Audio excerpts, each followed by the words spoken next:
guys, so BlackBerry's still kicking it and recently launched its BlackBerry Motion mid-range phone for 600 Canadian or 465 US, which, when compared to the likes of the OnePlus 5T, is a bit of a hard sell. Anyways, starting with the design, it's like, how every hot girl has that one ugly friend? This is that one ugly friend, but I mean, beauty is in the eye of the beholder and all that. So we've got this rounded top with a flat bottom and hard chamfered edges on the sides, which do make it easier to hold, but man, it all looks so strange to me. The materials used are nice though. It's got a brushed metal frame and a fake carbon fiber back that has a texture to it that I actually like, believe it or not, and it also helps keep fingerprints away. Now the SIM card tray on the left also has room for an SD card, which is really nice. There's a USB-C port right next to the headphones jack, which is also nice, and then we've got a mono speaker that sounds clear and crisp, but lacks any real quality to it, and not only that, its max volume is still pretty quiet. Now on the right, there's a volume rocker, power button, and a convenience key, which is essentially a shortcut button for pretty much anything. Want to map it to the camera? Go for it. Need a shortcut to Pornhub? It'll do that too. And that's all cool. Like, I love additional buttons that users get to map, but on the Motion, the location of it sucks because I find myself constantly pressing it thinking it's the power button. So Pornhub keeps popping up at inappropriate times. Now, speaking of buttons, the back and recents buttons are capacitive, which is so 2016. But not only is it old tech, the backlighting is a little dim too. I don't know, maybe you prefer having a harder time seeing your buttons in broad daylight, but I like seeing my buttons. And right smack dab in the middle is the home button / fingerprint reader. Does it work? Yes. Is it good? Yeah, it's okay. Like, it's fairly accurate, but not even close to any flagship phones of 2017. And after using it like 100 times, it's noticeably slower than the rest too. Right, the 5.5-inch 1080p IPS LCD display is pretty good. Text is sharp, but I noticed that images or even app icons for that matter can look pretty soft, really showing its resolution age. And I only say that because, well, have you ever seen the displays on a OnePlus device?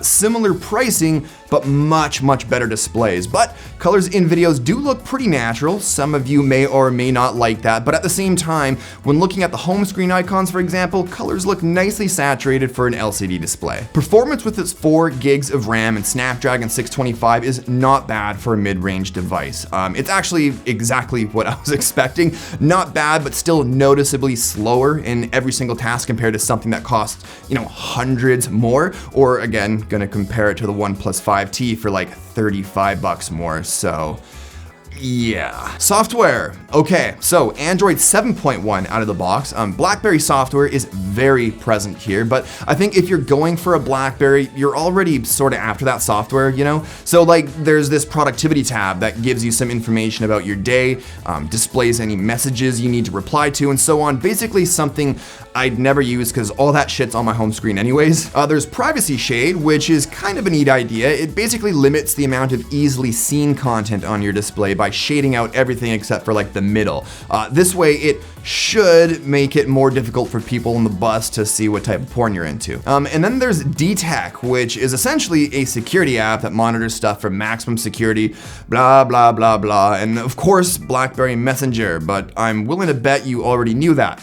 Do any of you guys even still use BBM? So the 12 megapixel rear camera is what you would expect from a mid-range device. Indoor low light photos suck, and sometimes it struggles to focus. Now outdoors, colors look pretty good, though it way oversaturates reds. Highlights get blown out really easily, and there's pretty much no dynamic range to speak of. No real surprise there. The front-facing camera takes okay selfies, I guess, and then over-processes them, so like hair, for instance, looks pretty jagged. So with the cameras, I wasn't expecting much, but I was expecting better than that. Battery life. Okay, this is where the Motion shines. So we're looking at a 4,000 milliamp hour battery that'll last you 2 full days.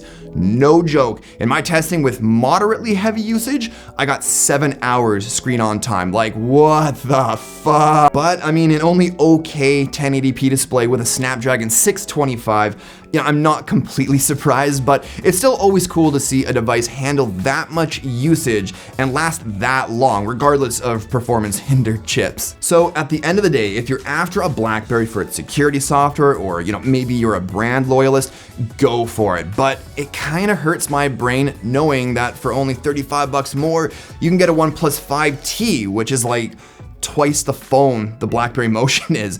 The only thing is, you gotta order the 5T online, whereas you can just pop into a shop and pick up the Motion. And the OnePlus 5T isn't IP67 water resistant, where the Motion is. Let me know what you think of the BlackBerry Motion compared to other devices like the OnePlus 5T, for example. Which one would you pick over the other? Drop me a comment and let me know. But that does it for this one. If you liked the video, you know what to do. And if you're new to my stuff, don't forget to subscribe for new videos every week. Thanks as always for watching, and I shall catch you all in the next one. Cheers.